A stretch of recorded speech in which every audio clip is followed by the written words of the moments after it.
when we look at the Nicene Creed, we're at 1700 years, Mhm. basically, exactly, since when it was written, Yep. right? So that's a long time ago. Yep. So can you explain why does it still matter to us today? That's the first one. Yep. But also, would you wish that our people, when I say our people, I mean the Mennonites, the Amish, the Anabaptists, whatever, Mhm. would be more familiar with the creed? And is there ways we could incorporate perhaps the creed into our lives more? Yeah, just talk to me about that. Well, the Amish still sing that song. That's a metrical form of the Apostles' Creed, and with a little bit of expansion. And the expansion is beautiful because it says, "We experience this God in this world." I love it. But so whether they consciously think about it when they're singing it, I don't know. But they've already got a foot going in the right direction. So I like that. We need to recognize that we don't have to reinvent the wheel, and that we should learn the creed, I think. Whether you want to learn the Apostles' Creed or the Nicene Creed, I think that it's a good thing for us to do. Because I'll tell you something, it shapes how you think without you realizing it. Soon after I became beachy, I was 20 when I was baptized. And probably when I was 21 or 22, a Jehovah's Witness came to the family that I was living with. He was related to them somehow, and he was trying to draw them and me into being a Jehovah's Witness. And he actually did win one person to Jehovah's Witness faith. But anyway, when he came over one time and was talking to us, he said something about the resurrection. And I knew the creed by heart.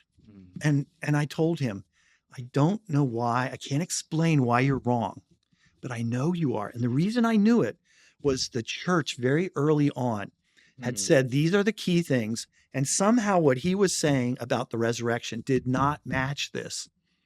And then I could go and do some research. And then I saw why we as a church, whether you're Catholic or whether you're Amish and singing that song, why we say we believe in the resurrection of the dead. And so it protected me without my knowing all the reasons for this. But then I could go dig. So this can be something that it is something, if we would say it every Sunday, it would shape how we think, and it would be a protection. At least it would make you stop and say, I don't know why, but I can't quite believe what you're bringing up, to somebody who's a heretical. So I think that's important. It's also important because I think that God in the early church dealt with some of the absolute bedrock key issues. One of them is this a good world? That's the Gnostics. This one is, what is the Trinity? And who is this Jesus?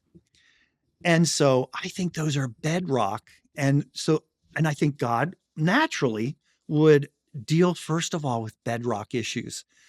And now in today's world, 2,000 years later, we're dealing with something that's very, very, very important and is kind of connected to the bedrock issues because Jesus is truly a man. But it never came up before. But these bedrock issues came up because the pagan world did not accept the physical world. And also it struggled with, who is this Trinity? And so I believe that the Apostles' Creed or the Nicene Creed is something God used the church to hammer out very early on. This is the core of the faith. And then as time went on, other issues came up. But I think this is bedrock. Who is God? What does it mean that he's Trinity? Who is this Jesus? And is he really fully God and fully man? And how does that affect our salvation? Because that is right in the middle of all of the creeds, that he came as a man to save us. If he wasn't really God, he didn't have the power to save us. If he wasn't really man needed to do whatever God wanted because man is the one that sinned. None of us can do that. We're all broken and we're sinful. It took a perfect man to do what God wanted.